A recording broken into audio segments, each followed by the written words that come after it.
You're just hoping for that one big raid that will blow up your channel. Then I have bad news for you, because a raid will probably not grow your channel as much as you think. My name is Trui and I make streamer support videos. Stream smarter, not harder. But before I begin, I stream every Tuesday and Friday, 8 PM Central European Time on twitch.tv/Trui. So the biggest raid I've had was about 150 people, I think. I don't know what you think is a huge raid, maybe a couple thousand, maybe you already think that 30 people is a huge raid. But it doesn't really matter what you think is a huge raid. If you think 30 or 3,000 would be a big raid, the same principle kinda stands. I think to understand this, we need to view it from the viewer's perspective.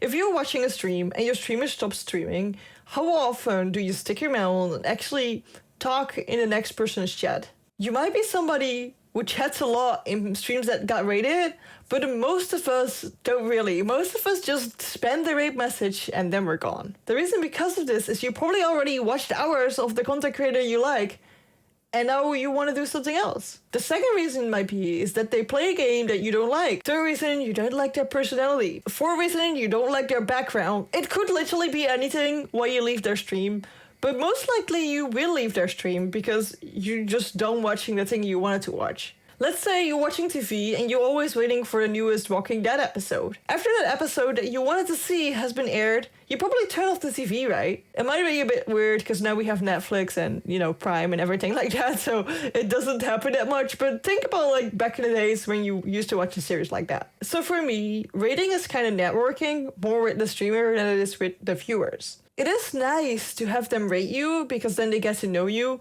but after one rate, you probably don't catch their attention yet. What I see happen is that streamers raid multiple people more often, so their community kind of gets known to them and it's easier to connect. This way, the chance of them following is actually a little higher because they see that person multiple times instead of just one time. Another reason that my people stick around more often is if you have the same vibe as the streamer or playing the same game. If I'm playing Stardew Valley and I'm having this chill vibe going on and I'm going to a streamer who plays Call of Duty and he's just constantly screaming, people are gonna leave because that was not the mindset they were in while watching my stream. But if I would rate a streamer that is also playing chill Stardew Valley, or maybe my time in Porsche, they will more likely be staying around because this is the kind of content they were already watching. And then I think the biggest thing that will make people leave when they come from big content creators is because the small content creators aren't yet on the level of the big content creators. So this might sound weird, but a lot of people that haven't gotten to Twitch affiliate yet aren't talking enough, aren't entertaining enough. They're not focusing yet on those kind of things, which is okay if you still have to learn. But that makes it that if people come from a stream that is actually already good, has good entertainment value, keeps talking, they're gonna leave because you're not having the same level of entertainment than the other person had. And that's alright if you still need to grow and you need to learn it, but you can't keep those raiders in this way. If a big raider comes in with like thousands of people in your chat, all of a sudden goes crazy, well, where before there was nobody talking, you have to switch so badly in your mind and you have to switch with how your entertainment goes that it's really hard to do.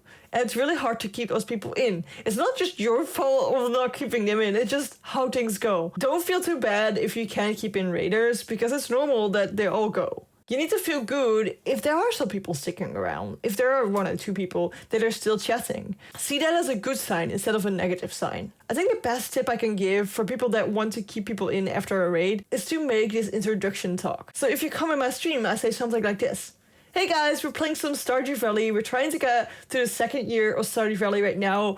It is winter, so we're trying to get through it. It's a bit rough, but we're doing some fishing, some mining. We're getting through it, no worries. If you like, in this community, we value helping each other. I'm a streamer for quite a long time, and I love to help people that also want to start streaming. So if you're a streamer and you have any questions, feel free to ask. And then you can always ask how their stream went and what they played, and you can keep asking things to the creator that rated you. There's a higher chance that people will follow you if they like what you just said about yourself because they know if it's already for them or not. If it's not for them, they leave, but that's fine because they weren't people that were gonna follow anyway. If they do stay, they have a better reason to stay. There's also a higher chance that people will stay in your stream if the actual streamer is still in the chat talking to you because, they're still kind of connecting with that streamer that they want to connect with. So what I do recommend is if you rate somebody, do chat a little bit. This is a really nice gesture for the stream where you rate it. Plus you can network a little bit, you know. What is your biggest struggle with rating somebody? Or your biggest struggle when people rate you?